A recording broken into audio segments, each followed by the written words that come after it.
better of him than Tank was getting of him.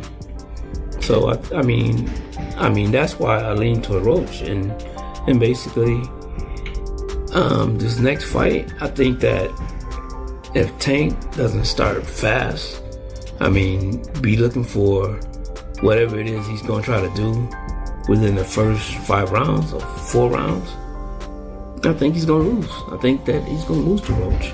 It's so well documented that Tank doesn't. How does the rematch play out if they do fight again? Sometimes not a loss, but something like this, a blemish, might get you back.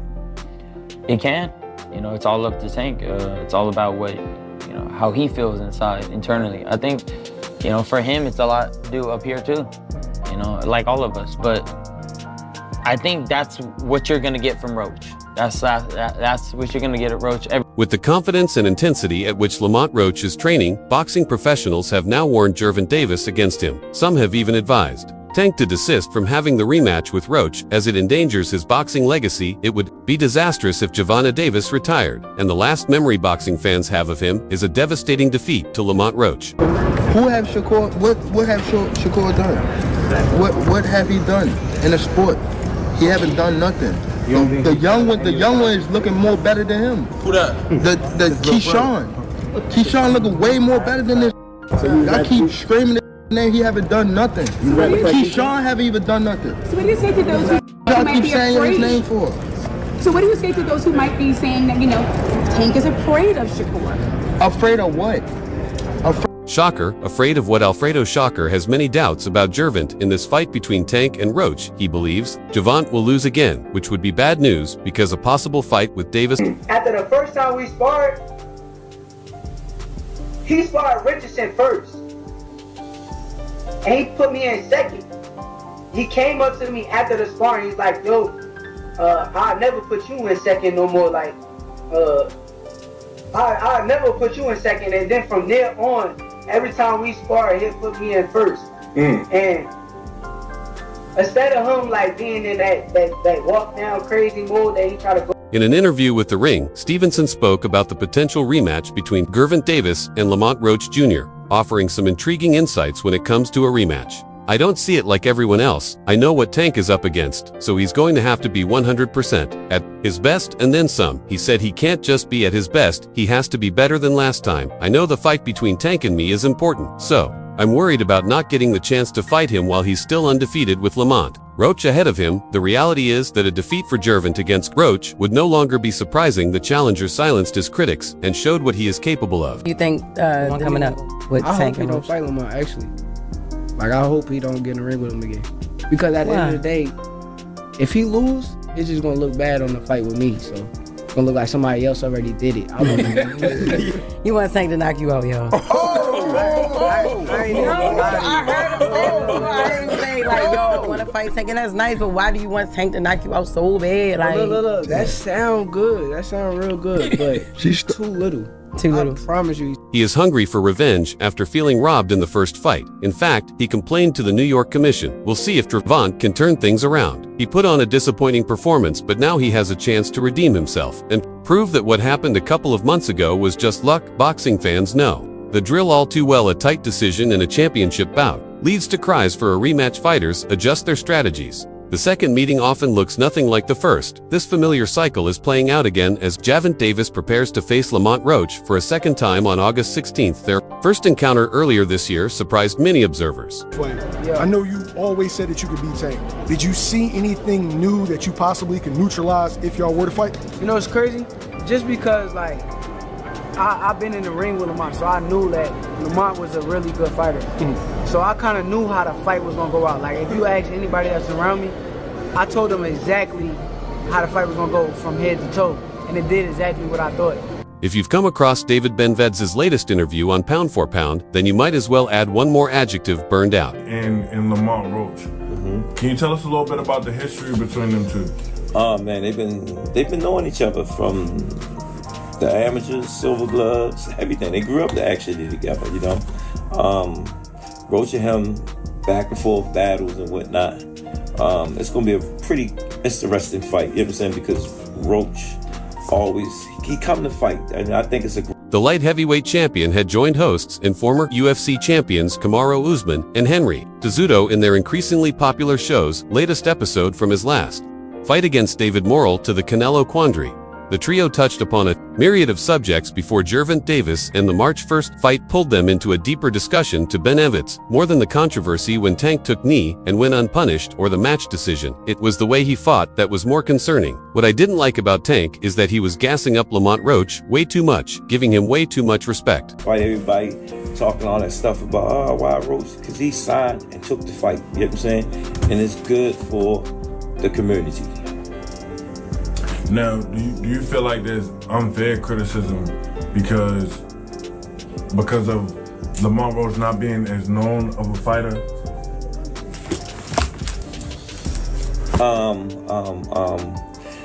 If he appeared a bit distracted to Usman, then to Cejudo Gervonta Davis could be done nonetheless. Usman contended he was by and large satisfied with the final decision. The majority draw in the fight itself, he looked distracted, and we all know Tank is a beast, and there were flashes in the fight where he brought Tank out, but he just seemed a little distracted to me. He said that invariably forced Cejudo to draw a legacy comparison. He felt that perhaps Davis was following in the footsteps of his former mentor Floyd Mayweather. Stay safe and don't incur any loss. In the back, he wasn't buzzed. There was, I don't know what round it was. And he fell in, pulled out, and Lamont Roach countered with, I believe it was the right hand, right? When he came back to the corner, he said, he caught me one time. And definitely he felt that shot. But for the most part, other than that, he thought that he could see most of the punches coming. That was the only punch that got his attention, yes. He observed he has a love-hate relationship with the game and he doesn't know how to kind of deal with that pressure. He's like what if I lose, there's another possibility, maybe he's burnt out, added David Benvedz. He explained a lot of us have been boxing for 26 years. That dude, I don't know how long he's been boxing, but the thing about this is different from certain other fighters. When they're really deep in the amateur game, Gervonta Davis started boxing at an extremely young age of 5 and has had a long road, so that may explain a lack of fire or signs of emotional fatigue today. I'm getting back at the gym in like a week. I'm gonna take a good, probably like couple of days off, but I gotta get back in the gym. Ball ahead past it, man. Yep. Hey man, Warren here from High 97. Lamont definitely learned stuff about you in this time, in this bout right here. What have you learned in this fight from Lamont that you could take forward in the next fight? I could have stopped him. In light of his purported retirement and the wealth he's already amassed, there's a chance the hunger might be gone. Now what? Benvedz said is purely personal. It may be open to debate, however it's futile to ignore the points he raised. Stevenson, who has been chasing a unification bout with Davis, told Cigar Talk that he feels the challenger won. As though Lamont was catching him when he was unexpected. So he'll throw, and he's not used to certain coming back. I saw Lamont winning. I really felt like he was in control of the fight. I think Tank had good moments. I feel like when he was boxing boring, he was more in control when he tried to fight. I felt like Lamont was on point. Stevenson, who has held the World Boxing Council belt since late 2023, feels Davis underestimated Roach. I feel as though Tank didn't understand or realize how good Lamont was. He kind of was sleeping on him. I felt as though Lamont was catching him when he was not expecting it. Tank would throw, and he's not used to certain stuff coming back. When things started coming back, it caught him by surprise. Coming back, it kind of like caught him by surprise. You think he got hurt in the fight? Hell yeah, for sure. Matter of fact, it was a part of the fight where Tank threw. Asked if his foe was hurt in the fight, Shocker had no doubt. Hell yeah, for sure. Matter of fact, there was a point in the fight when Tank threw a left hand, he caught Lamont, and Lamont threw right back, and he wobbled. Tank felt his power. Stevenson, who has been chasing a unification bout with Davis, told Cigar Talk that he feels the challenger won. As though Lamont was catching him when he was unexpected. So he'll throw, and he's not used to certain coming back. I saw Lamont winning. I really felt like he was in control of the fight. I think Tank had good moments. I feel like when he was boxing boring, he was more in control when he tried to fight.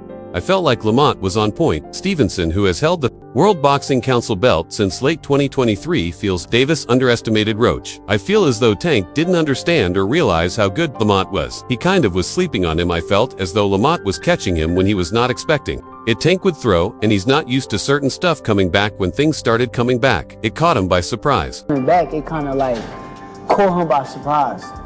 You think he got hurt in the fight? Hell yeah, for sure.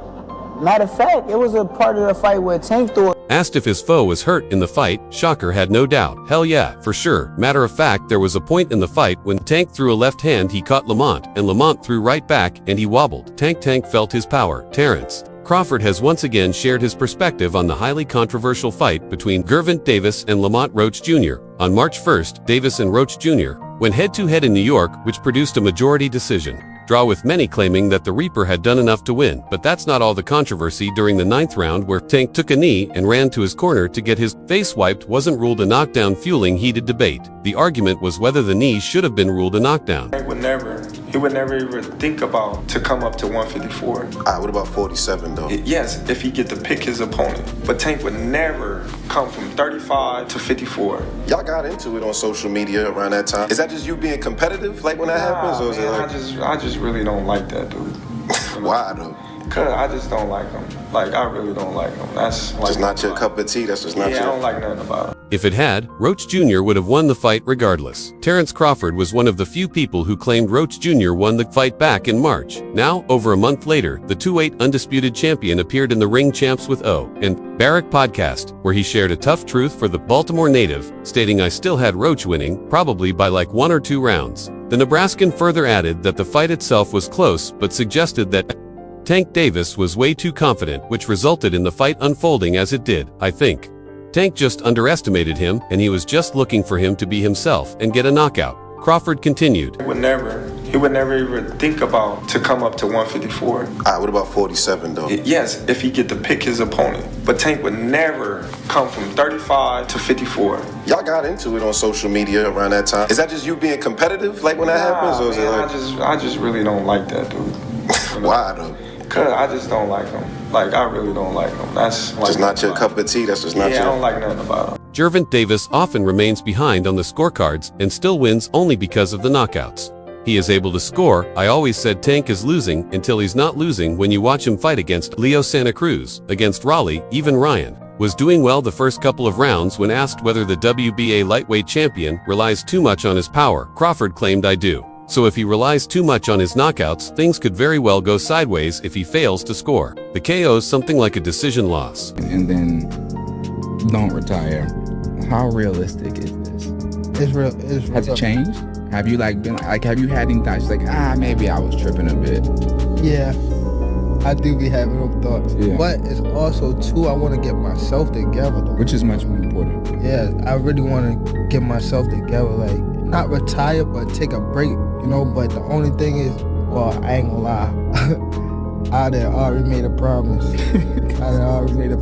However, the question is, does Crawford think Roach Jr. will get the job done? This time around, initially Davis and Roach Jr.'s rematch was supposed to be on June 21st, as reported by Sports Illustrated's Chris Minks. However, the date was later postponed to August 16th in Las Vegas, Nevada. Though the venue is not yet finalized, the contenders are T-Mobile Arena and MGM Grand Garden Arena. Regardless, ahead of the rematch, Crawford, during the same podcast, revealed his predictions for the fight. Despite supporting Roach Jr.'s win in the first fight, Crawford feels the Reaper won't be able to secure victory in the second one. And then don't retire. How realistic is this? It's real. Has it changed? Have you have you had any thoughts like, maybe I was tripping a bit? Yeah, I do be having those thoughts. Yeah. But it's also too, I want to get myself together though. Which is much more important. Yeah, I really want to get myself together, like not retire, but take a break, you know. But the only thing is, well, I ain't gonna lie. I done already made a promise.